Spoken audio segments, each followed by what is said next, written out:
everybody, and welcome back to the Girly Girl Bookworm. So today for you, I have my third quarter stats and standouts.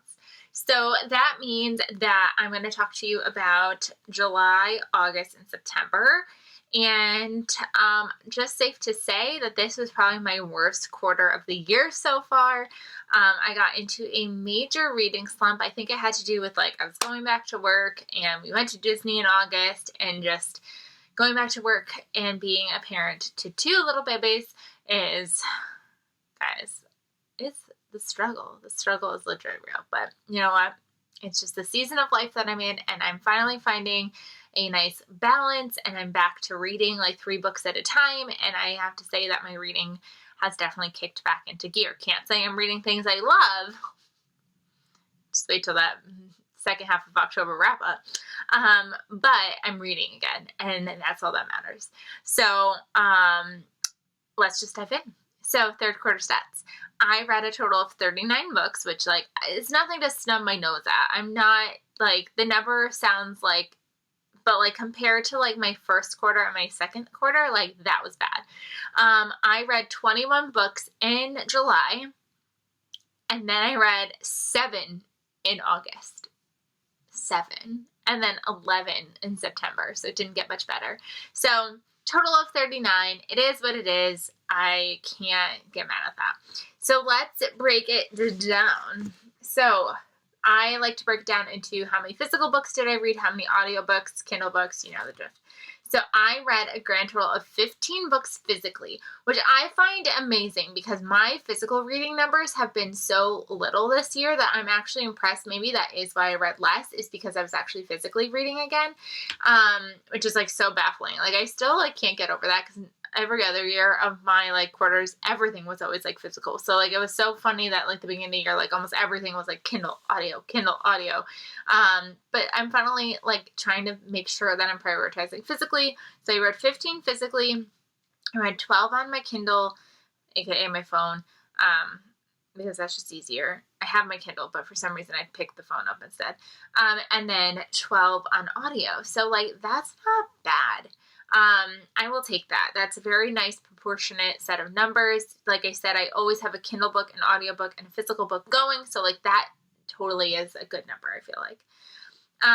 Based off of where I got them, did I have them on my shelf already? Did I borrow them just from the library? Did I read them as a Netgalley or Libro FM, or did I read them through Kindle Unlimited? So even if I borrow them from the library, I still mark them as an own read, because they were a book that I physically owned. I just borrowed it through the library to get through it. So I read, 31 books that I owned. So fantastic there. I borrowed 1 book from the library. I read 7 books that were either Netgalley or Libro FM given to me for review. Again, if I physically owned it, but I also had it for review, I counted it as an owned book. And then nothing for Kindle Unlimited. So I just spent $30 in the past few months. I need to part of me needs to cancel my Kindle Unlimited subscription, but I just can't pull the trigger. I need to get rid of it, but I like knowing that I could fall back on it if I need it. So that was bad. Need to do better. And then we break it down into a genre to the best of my ability, because some of these genres, I feel like some books can be 3 genres. So these are loosey-goosey numbers. I read 5 contemporary books. I read 7, 5, 6, 7, yep. I wrote tallies and then forgot to total them next to them. I read 7 romance novels. I read 5 historical fiction novels, which I think surprised me a little bit. I feel like I don't prioritize historical fiction, so when I see a number 5, I'm that's awesome, because I feel like I never prioritize them. So 5 is a great number. I was surprised thrillers are 15. Magical realism, I got to 4, so that's not bad. No fantasy. I wrote it down this time. I thought I figured out a better way to write my stats out, and so I was pre-writing genres, and I was I think I read a fantasy. No fantasy. I read 1 Christian fiction, 1 sci-fi, and 1 middle grade. And on to my I just did my stats, my standouts. I could speak today, I promise. So normally I like to share like my favorite books. So I ended up finding all my 5 stars, which there were 4 of them. And then I had 2 that were 4.5 stars. So I figured I would share those as well. So let's start out with my 5-star reads from this quarter. I read Stay Awake by Megan Golden. I did count this one as a Kindle Unlimited book, even though I do physically own it, because not Kindle Unlimited, Netgalley book, because when I first read this, I read it as a Netgalley, and then it was sent to me like after I'd already read it. But at the time of reading it, I thought I didn't own it, so that's why I put it under Kindle Netgalley.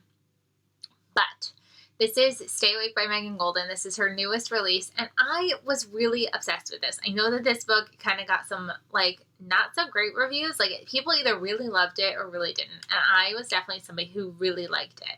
We're following a woman who kind of wakes up next to this, like, dead body.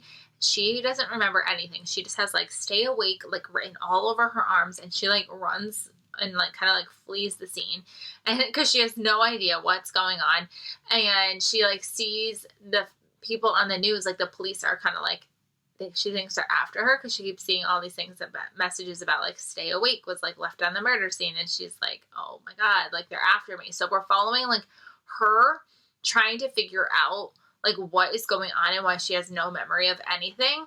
And then you're also following the police department as they try to find her. And then you're also following like what led her up to this point. And I couldn't get enough of it. Like, I could not put this book down.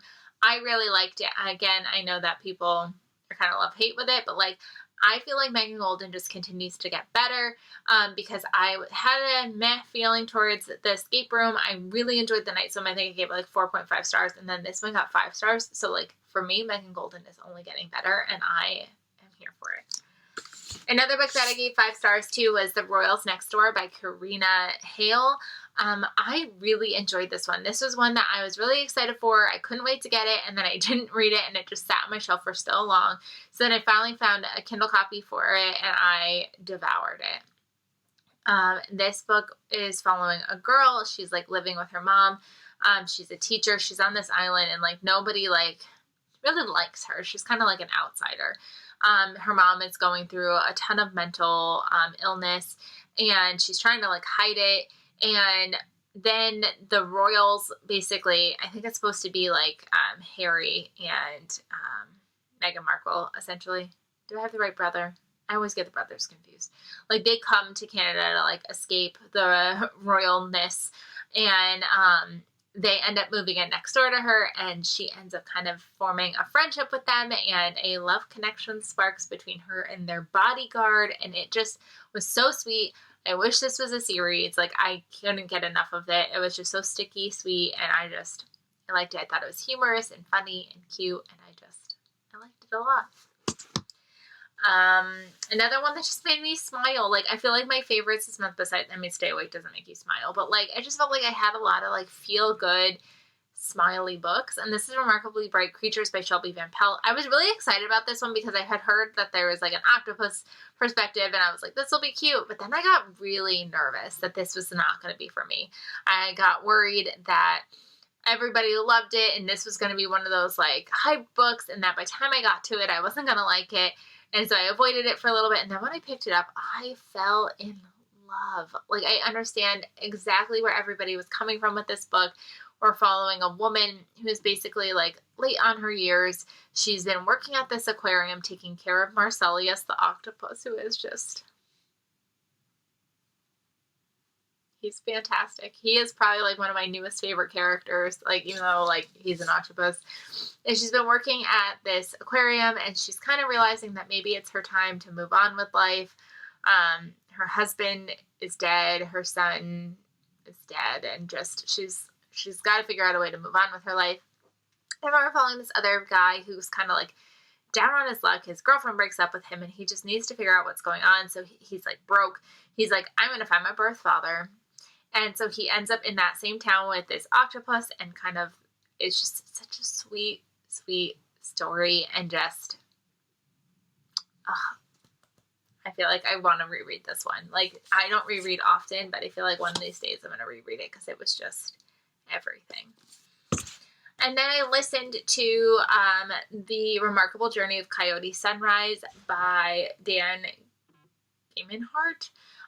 This was one that I had been seeing around, and I just kind of, it is what it is. I bought it. I was like, maybe one day I'll put it in my classroom, you know, and I had been kind of avoiding it because it just like wasn't calling to me. And then I did that video of like, tell me what to read for my highest rated and my lowest rated. And there were a couple votes for this one. They were really encouraging to pick this up. So I found it as an audiobook, and it was, again, just like one of those like really sweet, wholesome reads where we're following this girl who lives in a school bus with her dad. They have not been home in, I think, like 3 years. Her mother and her 2 sisters passed away, and her father is just kind of like avoiding this hometown. She gets a call from her grandma, and she's like, honey, they're going to destroy the park and make it a parking lot. And before her mother and her sisters died, they kind of almost left like a time capsule in this park where they buried like pictures and things that were important to them. And she wants to get it back. So she's got to figure out a way to kind of get her dad to go back.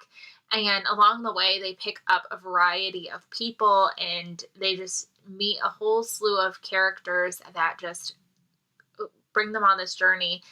And it was just really interesting to see the different types of people that they picked up and how they were able to kind of impart some wisdom in one way or the other to each other. Just the dynamics were so interesting. And I cried. This was a beautiful story, and I'm glad that I finally picked it up. Then my 2 4.5-star reads, we've got We Are Not Like Them by Christine Pride and Joe Piazza.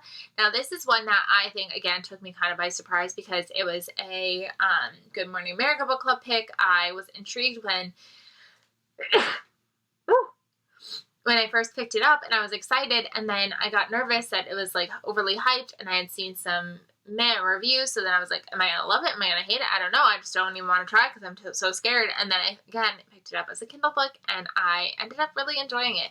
We're following a Black friend and a white friend. They've been friends since childhood, since they were very young. And they're the best of friends. And one of the women the white woman is pregnant, and she's married to a cop. And the Black woman is a reporter. And one day they're together, and they get a phone call that her husband, the white woman's husband, was involved in a shooting of an unarmed Black teenager. And it obviously sparks a lot of problems. And it really puts their friendship to a test because I don't even think I need to say it. It obviously puts such a rift between them, especially as the woman who's a reporter. What does she do? This is her friend. This is somebody who is basically family to her. But she needs to do her job at the same time, and her own community is suffering and hurting right now at the death of another unarmed, innocent child. But then, your best friend, she is pregnant, and she's going through the fact that her husband is being accused of this awful crime. And so it's just it tears you in two. These authors really go there and have some really intense and important conversations.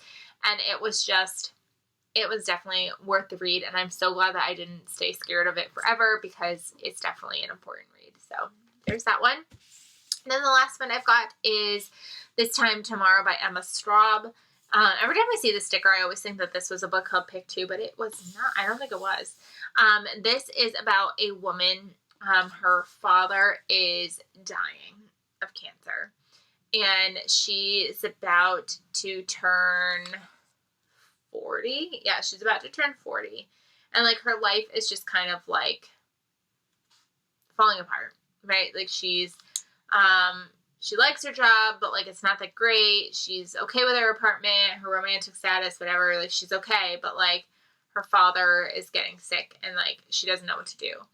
And it's the eve of her 40th birthday, and next thing she knows, she gets transported back in time to her 16th birthday, I think it was. Yeah. And her dad is there, and her dad is basically her age now as he was then, or similar in age. And so she gets to kind of almost like spend more time with her dad. And it kind of sparks this like time travel-y like journey for her and what that's like, and making just like really reflective of life. And I gave 4.5 stars. Obviously emotional. It was very well done. It was a little slow in the beginning, and that's kind of where like I think I docked that half a star, but I think that like if I were to reread it, I think it could potentially be a 5-star. So wanted to shout this one out as well. Again, popping in before I say goodbye. I don't know if I've said goodbye or not. Hopefully I haven't. I totally forgot a 5-star read in here. And that is The Fiction Between Us by Julia Olivia. I cannot believe I forgot to put this in here. This is the second book in a romance series. This is following a girl who has always been like the Cinderella at this like theme park, Honeywood, and she is very confident in where her life is, and then there's this guy who is her best friend's like twin brother. He's moving back to town. He's going to be the security guard at this place, and he ends up doing something silly that like he ends up like ripping his pants in front of everybody, and everybody thought he was like this ranger character coming back. So then they decide to put him in as the ranger, and is their like kind of second chance at love. And it's super cute, super sweet.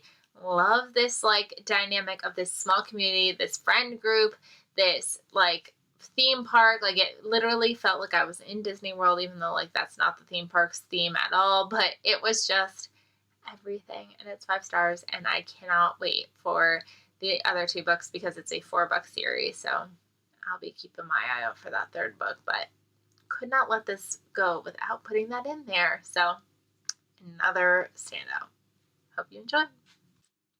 Those are my stats and my standouts for the months of July, August, and September. Let's see how the end of the year goes for October, November, December. I have some high hopes. I hope it goes well. I did in this quarter reach my 10-year anniversary on BookTube, which I totally forgot to acknowledge. It happened at the end of September. I cannot believe I've been here for 10 years. That's just wild to me. Every time I'm like, I think I'm going to stop. Something lures me back. I think it's just the habit and the routine. And you guys, it's a great place to talk about books. So we'll see what ends up happening with this journey. I know I said I was probably going to stop at 10 years, but clearly we are 10 years and 1 month in, and I'm still filming. So we'll see. But I hope you guys enjoyed, and I will see you guys soon. Bye, everybody.